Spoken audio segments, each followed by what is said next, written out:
Good afternoon dear students. आज हम आपके साथ पढ़ेंगे व्याकरण और व्याकरण में हम आपके साथ पढ़ेंगे टॉपिक संदेश लेखन। ये आज का हमारा विषय है।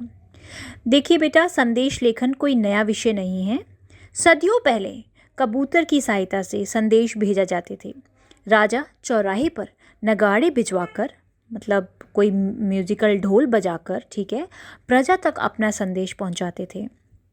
संदेशवाहक अपनी लाठी में घुंघरू बांधकर गांव-गांव में संदेश पहुंचाते थे।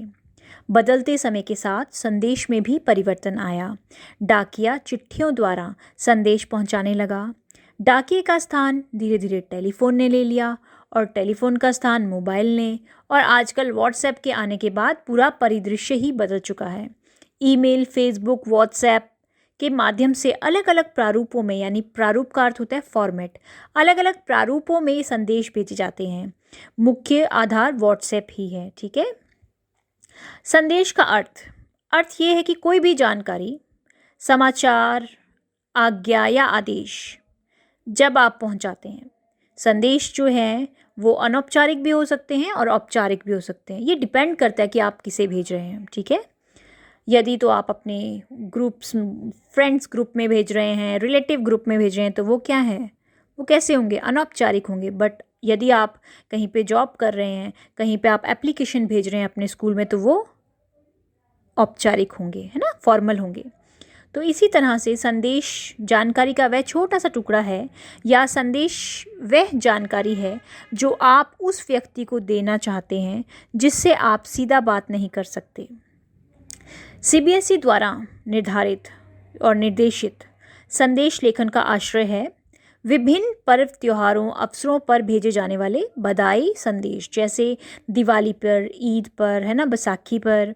इसी तरह से महिला दिवस, मातृ पितृ दिवस, योग दिवस जैसे विभिन्न दिवसों पर भेजे जाने वाले शुभकामना संदेश, सामाजिक संदेश, खोया पाया संदेश, अनुपस्थिति की सूचना, देर से आना, जल्दी पहुंचना, माँ बाप, भाई बहन, रिश्तेदारों को भेजे जाने वाले व्यक्तिगत संदेश, देशभक्ति, युद्ध के अवसर, कोई महामारी जैसे आजकल कोरोना चल रहा है ना, भूकंप, तूफान एवं अन्य आपदाओं से संबंधित संदेश, इन्हें हम मिश्रित संदेश भी कहते हैं। देखिए बेटा, किसी के द्वारा भिजवाया या कहलाई गई बात को संदेश कहा जाता है।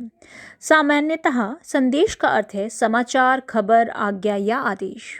इस आधार पे हम संदेश की जो परिभाषा है उसको इस तरह से कह सकते हैं, वह कथित बात जो लिखित या मौखिक रूप से एक व्यक्ति के द्वारा किसी दूसरे व्यक्ति तक पहुंचाई गई हो। अंग्रेजी में संदेश लेखन को मैसेज राइटिंग कहते हैं। अब चलिए संदेश लेखन से संबंधित कुछ अन्य आवश्यक बातों पर हम ध्यान देंगे। सबसे पहले हम संदेश लेखन के अंग की बात करेंगे, मतलब उसका फॉर्मेट क्या है, ठीक है। उसमें अंग में क्या क्या चीज़ें जो हैं इम्पॉर्टेंट हैं, है ना। कोई शरीर होता है, उसमें क्या क्या चीज़ें इम्पॉर्टेंट हैं, उसी तरह से जो इसका संदेश लेखन का अंग प्रारूप है, फॉर्मेट है, उसमें कौन कौन सा अंग है, ठीक है। सबसे पहले शीर्षक जिसे टाइटल कहते हैं हम। शीर्षक के बाद आप दिनांक दे दीजिए, दिनांक मतलब डेट, फिर आप समय भी बता सकते हैं, और साथ में अभिवादन, है ना। अभिवादन क्या है, प्रियवर, प्रिय, जो भी है, ठीक है, अभिवादन। उसके बाद आपका मुख्य जो भाग आता है, जो आप लिखना, जो आप संदेश देना चाहते हैं। और जैसे आपने एक छोटा सा संदेश लेखन, बहुत बड़ी नहीं लिखेंगे आप, 20 से 30 शब्दों के बीच में ही होता है। आपने जब मुख्य भाग लिख लिया, उसके बाद अंत में प्रेषक कौन, जो भेजने वाला है, ठीक है। संदेश लेखन के ऊपर कथित भेदों को ध्यान में रखते हुए संदेश लेखन के अलग अलग तरीके हो सकते हैं। संदेश लेखन जो है व्यक्तिगत भी हो सकता है और सामूहिक भी। आप अपने ग्रुप में भी भेज सकते हैं इसे, और पर्सनल भी भेज सकते हैं, ठीक है। और क्या है कि डिपेंड करता है कि संदेश जो है किस प्रकार का है, और हर एक का जो है अपना अपना तरीका होता है। देखिए, इसका फॉर्मेट आपको मैं स्क्रीन पे बता रही हूँ, सो दैट आपको एकदम से जो मैंने बोला है वो आपको एकदम से समझ आ जाएगी। अभी देखिए, संदेश लेखन के प्रकार की बात करेंगे हम, कि संदेश लेखन के टाइप्स जिसे कहेंगे।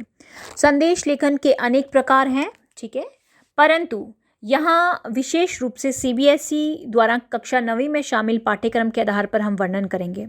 सबसे पहला जो प्रकार है वह विभाग है वो है शुभकामना संदेश। इसके अंतर्गत जन्मदिन, किसी प्रतियोगिता में उत्तीर्ण होने पर, पदोन्नति होने पर इत्यादि। सेकंड, पर्व तथा त्योहारों पर दिए जाने वाले संदेश।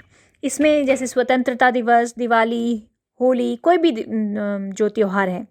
तीसरा, विशेष अवसरों पर दिए जाने वाले संदेश, जैसे पुण्यतिथि है ना, शोक संदेश, भागवत कथा आयोजन, पर्यावरण दिवस इत्यादि पर। तो ये हैं इसके प्रकार। अभी संदेश लेखन करते समय ध्यान देने योग्य बातें सीबीएसई के द्वारा और उनके अनुसार जो है संदेश लेखन जो है 30 से 40 शब्दों में होना चाहिए। लेखन से पूर्व यानी लिखने से पूर्व आप सीमा रेखा अर्थात बॉर्डर या बॉक्स बना लीजिए। मध्य में संदेश शब्द लिखिए, है ना, और बाईं तरफ दिनांक और उसकी दूसरी तरफ समय लिखिए। उसके बाद अभिवादन लिखिए, जैसे प्रिय, आदरणीय, मान्यवर, है ना। फिर मुख्य विषय का वर्णन कीजिए जो आप मैसेज देना चाहते हैं। फिर अंत में प्रेषक यानी भेजने वाले का नाम। विषय अनुकूल चित्रों का समावेश कर सकते हैं, दैट इज़ ऑप्शनल। कविता की पंक्ति लिख सकते हैं आप, शायरी, तुकांत, शब्दावली कर सकते हैं, और चित्र भी बना सकते हैं आप चाहें तो, कलरफुल चित्र। विषय के अनुरूप आप रंगों का भी प्रयोग कर सकते हैं, और नहीं भी करेंगे तो चलेगा। भाषा जो है सरल और सुगम होनी चाहिए। सरल क्यों? ताकि वो समझ आ जाए इजीली। अब देखिए, मैंने आपको अपनी पीपीटी में कुछ उदाहरण दिए हैं, ठीक है। उदाहरण में सबसे पहले फॉर एग्जांपल के लिए कोई ऐसा हमारा रिश्तेदार है, कज़न है, भाई है, दोस्त है जो कि जिसकी कोई पदोन्नति हुई है या फिर उसकी कहीं पे सिलेक्शन हुई है, तो उससे रिलेटेड अगर हमें संदेश लिखना है तो देखिए, संदेश लिखा, समय लिखा, दिनांक लिखी, जिसको हम भेज रहे हैं उसका नाम लिखा, यहाँ पे समय लिखा, ठीक है। और फिर हम लिखते हैं शाम को टीवी में तुम्हें देखा, तुम्हारी उपलब्धि के विषय में पता चला, तैराकी में तुम्हें स्वर्ण पदक मिला और ओलंपिक में तुम्हारा चयन हो गया, तुम्हारी मेहनत रंग लाई, आगे चलकर देश का नाम रोशन करोगे, मेरी ओर से बहुत बहुत शुभकामनाएं और बधाई, और अपना नाम लिख देते हैं आप, ठीक है। इसी तरह से आप देखेंगे जैसे नव वर्ष की हार्दिक शुभकामनाएं आप दे रहे हैं, तो आपने देखा होगा जब भी कोई त्यौहार होता है तो हमें व्हाट्सएप में कितने सारे मैसेजेस आते हैं ना। कुछ में जो है ऑलरेडी चित्र अंकित होते हैं और है ना ग्रीटिंग टाइप्स। तो ये देखिए, यहाँ पे ग्रीटिंग टाइप है ये। इस तरह के संदेश भी हमें मिलते हैं, है ना। यहाँ पे नव वर्ष के लिए जिस तरह से कोटेशन आप एक डाल सकते हैं, सुक्ति, नव वर्ष की पावन बेला में है ये यही शुभ संदेश हर दिन आए आपके जीवन में लेकर विशेष आप और आपके परिवार को नव वर्ष की हार्दिक शुभकामनाएं। तो यहाँ पे आपने देखा। फिर इसी तरह से आप दिवाली पर्व के लिए, है ना, अगर हम फॉर एग्जांपल दिवाली से रिलेटेड कोई हम लिखना चाहते हैं तो कल प्रकाश पर्व दिवाली है, झिलमिल दीपों की रोशनी से प्रकाशित ये दिवाली आपके परिवार में सुख, समृद्धि एवं आरोग्यता लेकर आए।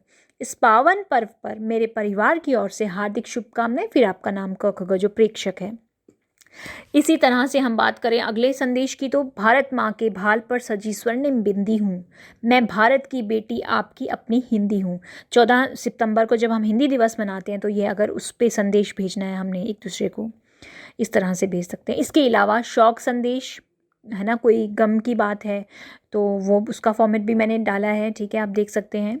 और इसी के साथ अंत में यहाँ पे मैंने जन्मदिन की बहुत बहुत बधाई देते हुए किसी को अगर पर्सनल किसी को हमने भेजना है जन्मदिन, तो हम लिख सकते हैं जन्मदिन के शुभ अवसर पर भेंट करूँ क्या उपहार तुम्हें, बस इसे ही स्वीकार कर लेना, लाखों लाखों प्यार तुम्हें, जन्मदिन की बहुत बहुत बधाई। तो जैसे ये वाला फॉर्मेट है, जब हम किसी को खुशी वाला कोई संदेश भेजते हैं, त्यौहार वाला भेजते हैं, तो वहाँ पे आप, है ना, अपर हैंड पे अपना नाम लिख लीजिए और लोअर एंड पे जिसको भेजना है आप, मतलब सॉरी अपर पे टू जिसे लिखना चाहते हैं एंड फ्रॉम, इस तरह से करके आप लिख सकते हैं। तो बेटा आशा करती हूँ आज का टॉपिक संदेश लेखन, है ना, यानी मैसेज राइटिंग जो है आपको बहुत अच्छी तरह से समझ आया होगा। इसके जो भी इम्पोर्टेंट बिंदु हैं वो आपको समझ आए होंगे। धन्यवाद।